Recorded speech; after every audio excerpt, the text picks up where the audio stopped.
Dyn ni'n gwmni lleol sydd yn gwneud balŵns personol a unigryw i bob achlysur, penblwydd, priodasa, bedydd, i pethau fel i ddweud diolch neu tŷ newydd, bob dim.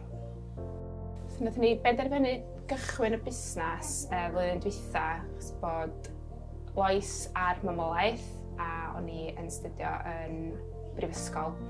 A oedden ni eisiau beth chydig bach ar yr ochr iddyn ni'n gwneud rhyw fath o hobi mewn ffordd. Dyn nathon ni weld llun, balŵn, ac nathon ni sbio fewn i sut ni'n gallu dechrau wneud lot o ymchwil. A prynu'r pethau, dyn nath o fynd o hynna, rili.